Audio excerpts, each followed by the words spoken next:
Salut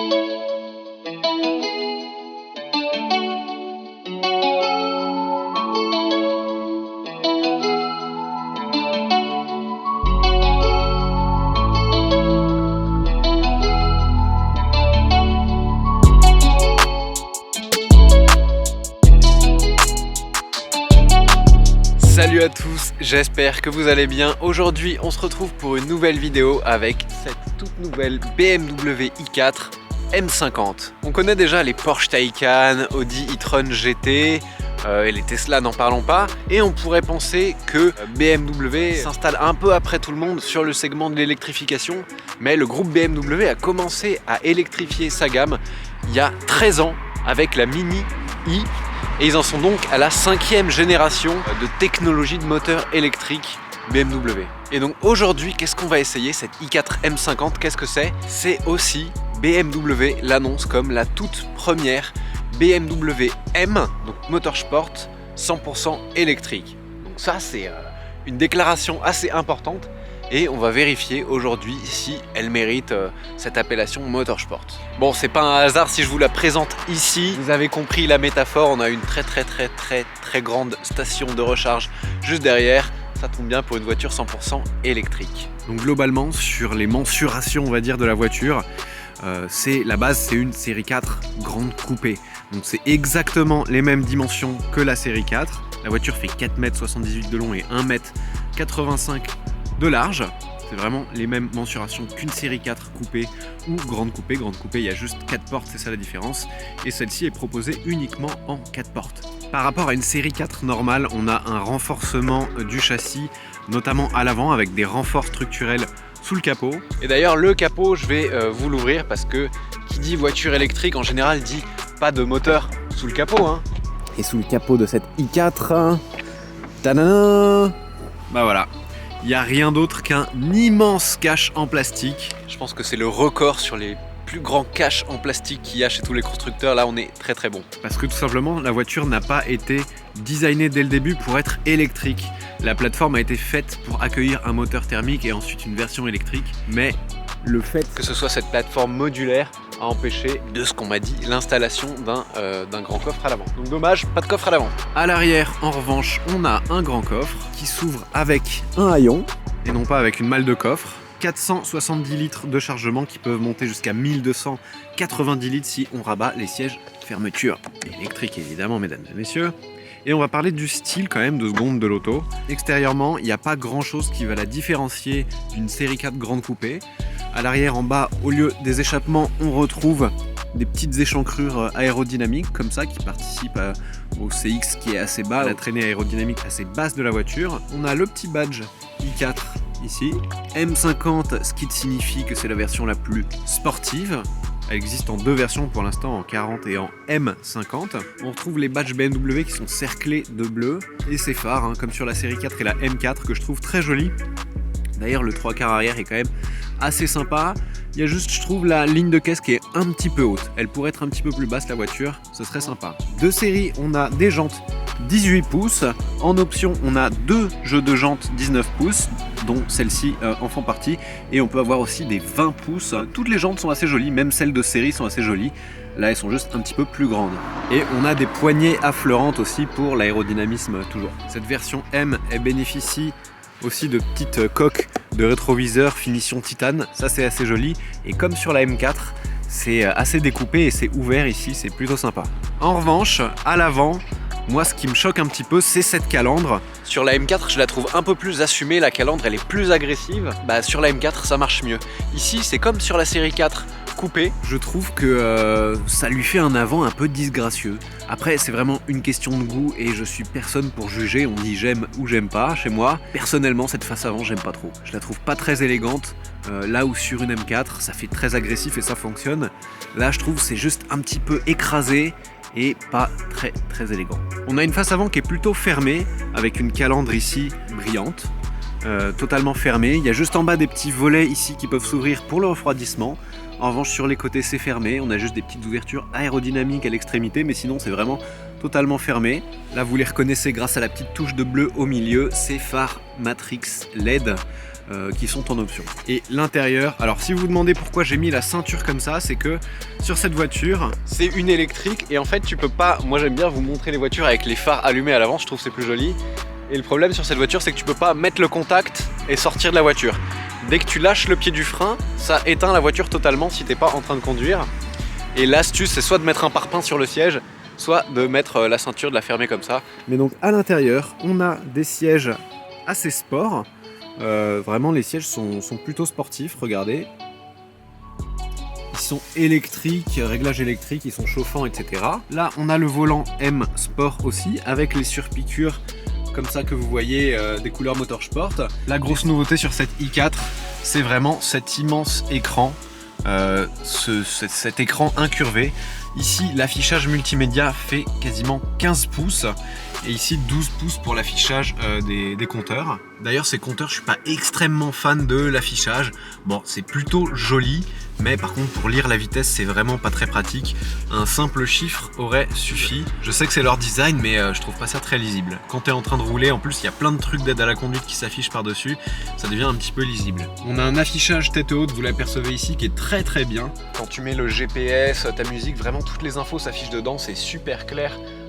Vraiment l'affichage tête haute il est nickel, tu peux régler hauteur, inclinaison, luminosité, les réglages sont top.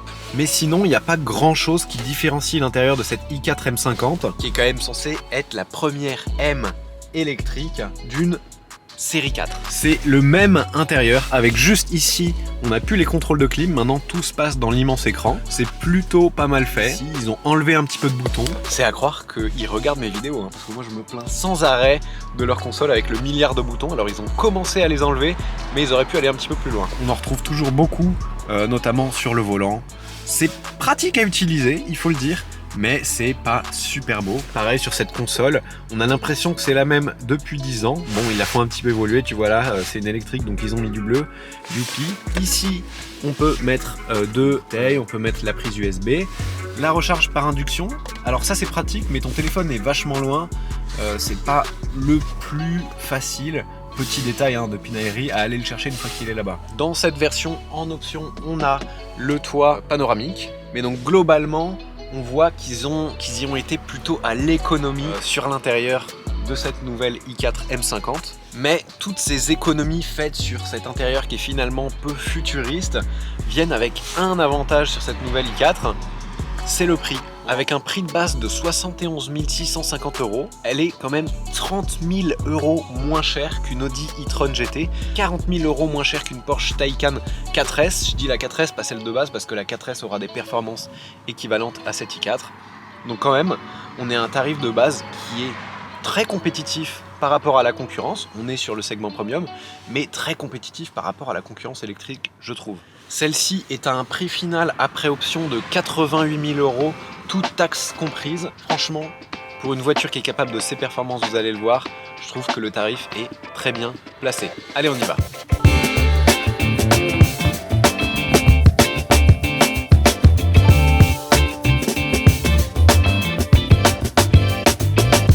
Il faut que je vous parle 2 secondes des moteurs et de la puissance de cette voiture. C'est un tout petit peu compliqué, mais restez avec moi, vous allez voir, ça va pas durer très longtemps. Donc cette i4, c'est une 4 roues motrices. On a un moteur électrique à l'avant, un moteur électrique à l'arrière. Là, je prends ma fiche parce que c'est trop compliqué. BMW annonce que c'est des moteurs synchrones à rotor bobiné. Il y a donc une absence d'aimant et donc de matériaux à base de terres rares. Moi non plus, j'ai aucune idée de ce que ça veut dire. Les batteries, c'est des batteries modulaires. Elles sont composées de plein de petites cellules dans le plancher de la voiture. Et donc, elles sont pas disposées de la même manière pour la i4 et pour la iX, qui est le gros SUV. Le fait qu'elles soient modulaires et composées de plein de petites cellules, ça permet aussi, en cas d'entretien ou de réparation, de changer juste les cellules défectueuses et pas toute la batterie. Donc, ça coûte un peu moins cher.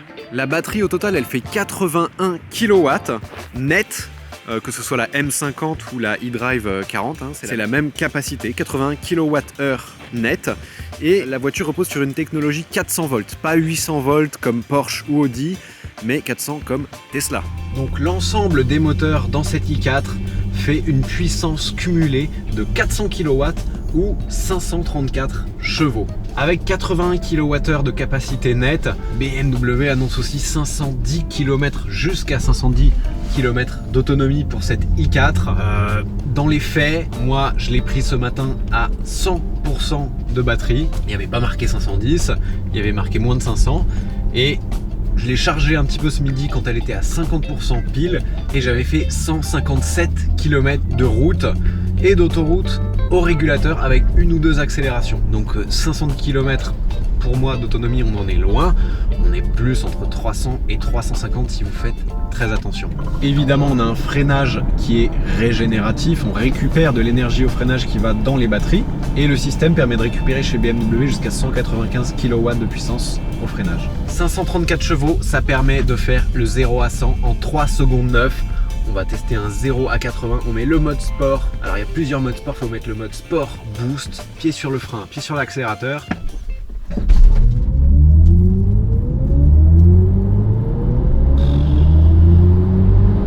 Oh là là là là.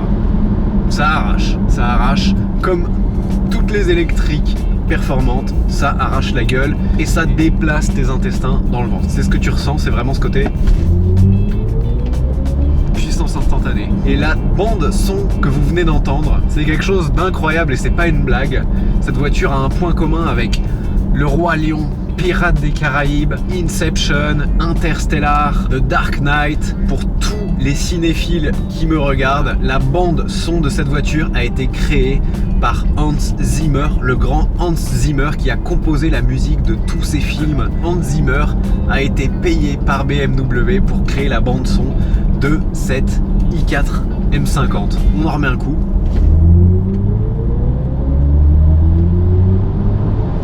C'est assez étonnant parce que quand on part de plus doucement, je vais vous le refaire.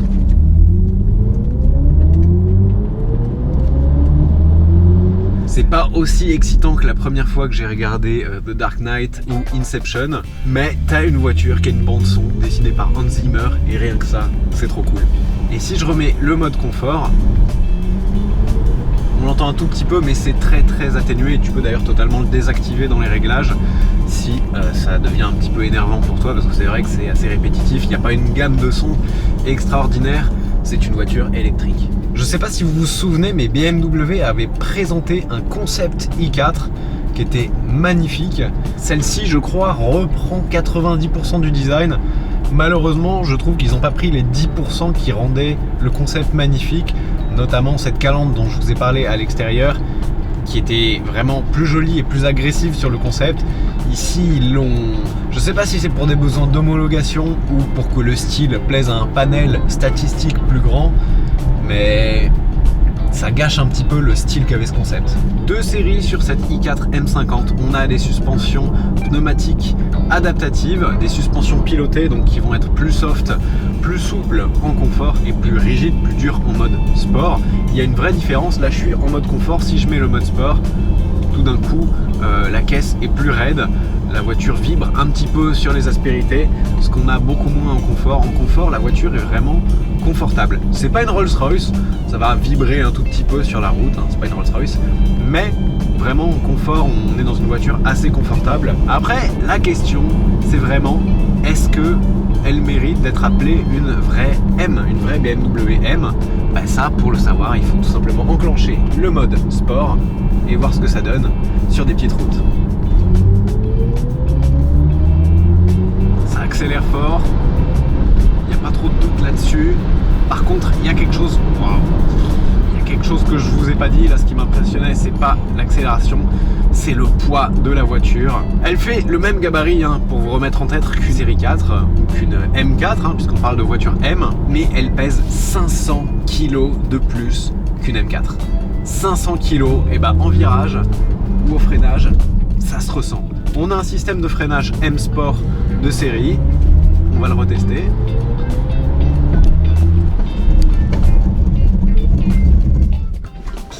Ça freine mais c'est pas la tête dans le pare-brise, hein.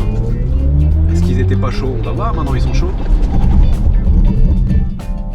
Là on a des bons pneus, hein. On a des Michelin PS4, il fait un peu frais aujourd'hui, mais là le poids, vraiment le poids de l'auto l'a trahi complètement.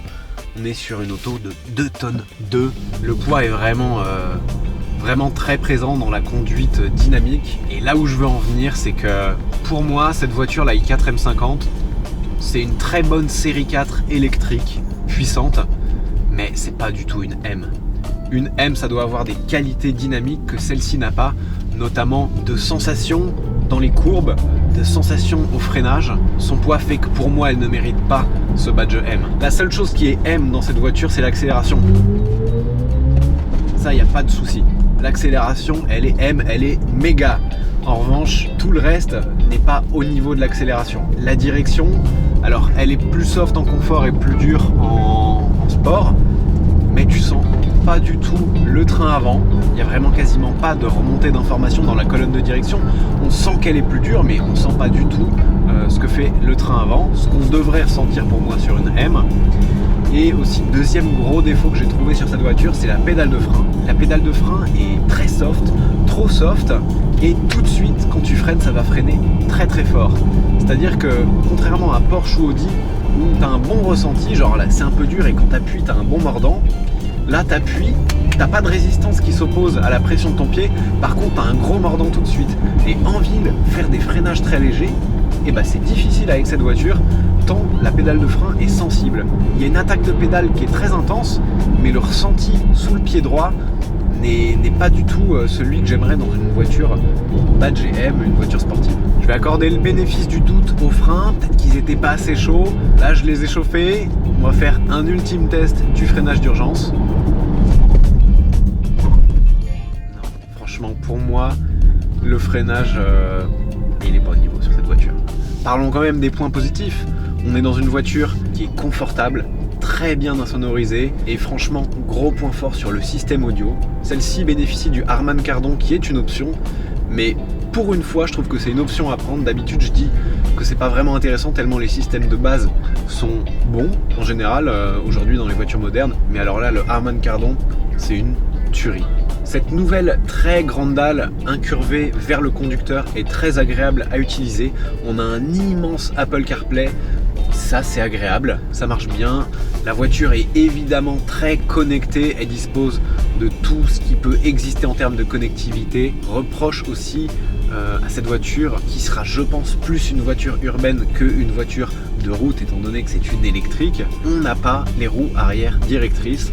D'ailleurs ni sur les séries 3 ni sur les séries 4, elles apparaissent que à partir de la série 5 chez BMW, ces roues arrière directrices qui permettent de vraiment réduire le rayon de braquage. En ville, on a l'impression dans les toutes petites rues quand on fait des manœuvres qu'elle est assez encombrante à cause de la longueur, de l'empattement et de l'absence de ces roues arrière directrices, ça c'est dommage. BMW propose en option gratuite je crois avec cette voiture d'adhérer au programme BMW Charging qui est une carte de recharge donc qui marche sur beaucoup de bornes, des différentes bornes d'ailleurs sur le réseau français dont le réseau Ionity. Alors c'est un petit peu dommage parce que Ionity ils peuvent fournir une puissance de recharge bien plus importante que celle que la voiture accepte, elle accepte que 200 kW, mais bon, tu peux quand même te brancher sur les bornes du réseau Ionity. Je vais vous refaire un départ arrêté Hans Zimmer, j'y résiste pas quand même. Ouah, malheureusement, ça la différencie pas. Ce qui m'intéressait sur cette voiture, c'est est-ce que BMW propose de quelque chose de foncièrement différent de Audi Tron GT, de Porsche Taycan et de Tesla. Et pour l'instant dans le comportement, on se rapproche plutôt de Tesla je trouve, parce que Audi a su garder sa patte Audi dans le sens utilisation de la voiture. Porsche aussi, à la conduite, tu sais que c'est une Porsche, position de conduite, les freins, la direction, etc. Ici, le frein n'est pas incroyable, c'est pas si sportif que ça marche très fort en accélération, mais ça freine pas si fort que ça. Dans les virages, tu as 2 tonnes d'œufs à emmener, faut faire très attention et tu retrouves malheureusement pas cette précision de conduite qu'on retrouve sur les BMW M. Ici, l'appellation M pour moi, elle est juste marketing et elle justifie le 0 à 100 en 3 secondes 9. Mais ça s'arrête là. Là, sur les enchaînements, les petits enchaînements, ça marche, hein, mais...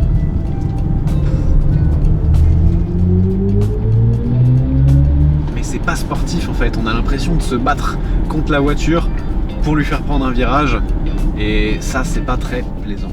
Il faut noter aussi dans cette i4 M50 que comme chez BMW en général, les systèmes d'aide à la conduite qui sont extrêmement nombreux avec tous les capteurs et caméras qu'il y a, ils sont très bien calibrés. Quand tu roules vraiment sur la route, je trouve que c'est les systèmes les mieux calibrés, toutes marques confondues, que mieux que Audi, que Tesla, que ce que tu veux. en mode pilote automatique entre guillemets. Ça suit la voie en restant au milieu, ça slalome pas entre les lignes, tu vois. Et un truc qui est sympa aussi, c'est que sur le volant, souvent au bout d'un moment, quand tu relâches un petit peu la pression parce que la voiture conduit tout seul, il te met une petite alerte de rattraper le volant. Et sur toutes les voitures en général, il faut donner un petit coup comme ça pour qu'il détecte que tu as repris le volant, mais pas chez BMW. En fait, il y a des capteurs dans la jante du volant et il suffit juste d'appuyer. Tu donnes une petite impulsion comme ça, ça peut être en bas aussi. Tu appuies sur la jante du volant et il détecte que tu as repris la main sur la conduite. Conclusion de cet essai, un petit peu mitigé parce que la voiture pour moi ne distille pas les émotions qu'une M chez BMW est censée distiller. Elle est au niveau des standards de qualité de la marque, ça c'est indéniable. On a à l'intérieur d'une série 4 qui n'est en revanche pas aussi différenciée que sur la iX qui est vraiment un intérieur presque de concept car. Ici on voit que ça a été adapté juste pour électrifier cette voiture et qu'ils n'ont pas fait quelque chose à partir de zéro. Gros point fort quand même de cette voiture, c'est son prix. Elle est beaucoup moins chère que la concurrence et elle n'est pas beaucoup moins bien. Au-delà du fait qu'elle freine pas assez fort pour le poids qu'on déplace, je trouve qu'il y a très peu de feeling dans la pédale de frein, contrairement à une M, M3 ou M4 où tu as un vrai feeling, tu as un vrai toucher de pédale et surtout encore une fois vraiment la sensibilité du frein quand tu es à basse vitesse. Là tu vois je suis à 30 km/h, si je dois faire un tout petit freinage, c'est vraiment, t'as la tête qui se déplace comme ça. Et franchement quand ils ont essayé la voiture, les ingénieurs à quoi ils pensaient? C'est pas possible d'avoir un freinage qui est aussi sensible en fait, c'est trop délicat. Donc voilà, la vraie conclusion c'est que pour moi c'est une bonne voiture électrique de chez BMW avec un style assez agressif de la carrosserie assez sympa, mais contrairement à ce qu'ils disent, pour moi c'est pas véritablement la première M électrique. La première M électrique, j'espère qu'on la verra dans le futur.